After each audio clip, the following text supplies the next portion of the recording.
cooking at home doesn't have to be complicated or boring, which is why today I'm meeting with a local cookbook author and content creator who's making everyday ingredients easy and exciting. So I'm here with Felicia Bush. Felicia, how you doing today? Hi, how are you? Doing good. Nice seeing you again. It's awesome to be back in the kitchen with you. And we're in the kitchen. What are we making today? Today we're gonna make a baked tortellini and meatball dish. Yummy. And it's really great because none of these ingredients need to be cooked first to include the frozen tortellini. So we're just gonna roll some meatballs really quick, throw everything into the casserole dish, throw it into the oven, and then dinner's ready. Perfect. All right, let's get started. What's the first step? Awesome. So first we're gonna make our meatballs. Here I have ground turkey. I have 93.7. You can use beef, whatever meat you prefer. First, we're gonna go in with some grated parm, some seasoned Italian breadcrumbs. We're gonna do some onion powder. Perfect. Yeah, these are literally everyday ingredients that I already have in my kitchen, so this is perfect.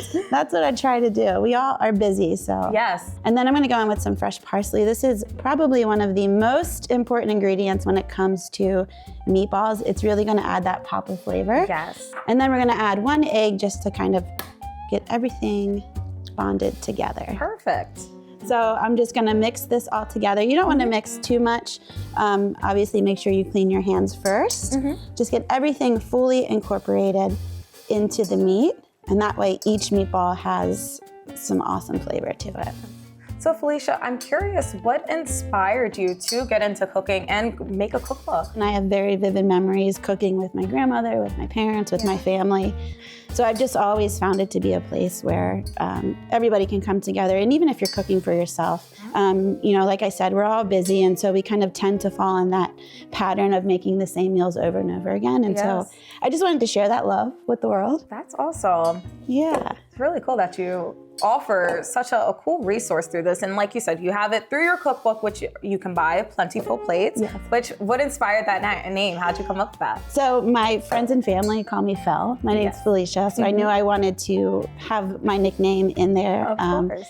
And so I think that when I think about cooking and I think about our busy lives, you know, everybody always says, I can't add this to my plate. Yeah. And cooking becomes one of those things that people feel like it's just too much to add to my plate. And so having a plentiful plate not only means delicious food that is easy to access and easy to make, but also just adds to your life and nourishes your body and nourishes your soul. So we're just gonna set this aside just for a minute, and then we're gonna grab our sprayed casserole dish. Yes. And probably my favorite thing about this dish is the tortellini goes from the freezer to the oven. So you do not even have to boil the tortellini first, which is really great. We're cutting down on time, we're cutting down on pots to clean, so it's really, really awesome. That is really awesome. So the first thing we're gonna do is we're gonna pour in our passata, which is just really a tomato puree.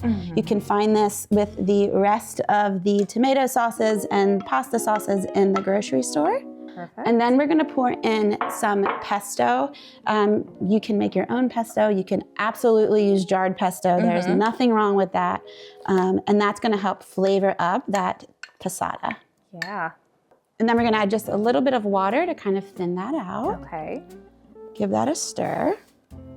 And you can kind of I smell. was about to say that pesto's starting to hit. Yes, this is when your soul starts to go, okay.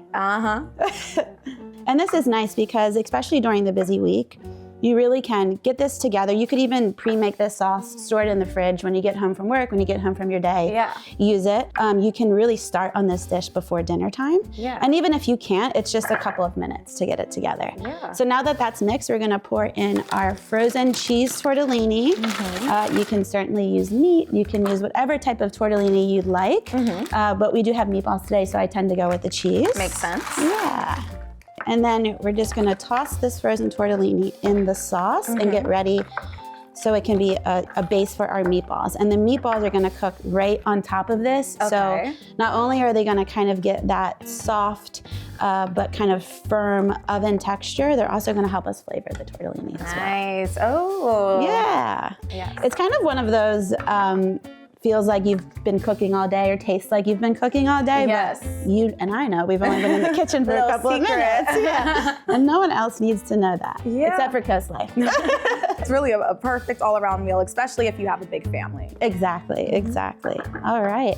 So now we are ready to roll our meatballs. All right, Felicia, I think I'm gonna help you out with this one. All right, sweet. So there is a tip to when you're rolling meatballs. I don't know if you've ever experienced it, but sometimes the meat can get just a little sticky in your hands. Yeah, And so it's kind of like, So if you just add a little bit of water to your hands, the meat will not stick. It's pretty great. We're gonna take about 2 tablespoons of meat each and just simply roll the meatballs and throw them right on top. And you can, of course, make them smaller if you'd like. You're probably going to get about 12 meatballs or so. And you're just going to place them on top. All right. How's my meatball? Am I doing this right? Beautiful. Wow, that's beautiful. Okay, perfect. Thank you. I'm learning from the best. And I love this dish too because you throw it in the oven, you can get the kids ready for bed, do whatever you need to do, change the laundry. It just takes about 30 minutes or so in the oven. It's not bad. And your house will start smelling amazing. Well, Felicia, we talked a little bit about your book, and I also want to turn it over and talk about your social media pages too. How does that help you connect with home cooks? Well, I think, I share all my recipes online for free. And I do that via videos, via static posts. And so that's just a great way to connect with not only local home cooks, but just, home cooks across the country and really the globe. I mean, it's really been an avenue to connect with busy home cooks from all over. Oh my gosh, that's awesome that you do offer that as a resource for people. Like you said, it's just free online, so it's easily accessible. You post all your recipes and step-by-step processes. So that's really nice that you offer that as a resource for people. Yeah, and the name across my socials is Plentiful Plate. So just no S like the book. And that's Facebook, Instagram, TikTok. Okay, we added the meatballs, and now it's time to add the cheese. Which could be argued to be the most important ingredient. For sure. And so I just kind of like to go around the dish. You can use as much cheese as you like, as little cheese as you like. And then last thing to do is just to cover it up and throw it in the oven. Perfect. Okay, CoastLife, this is gonna go in the oven, but we're not quite done yet. When we get back, we're gonna see how it turns out. That's coming up.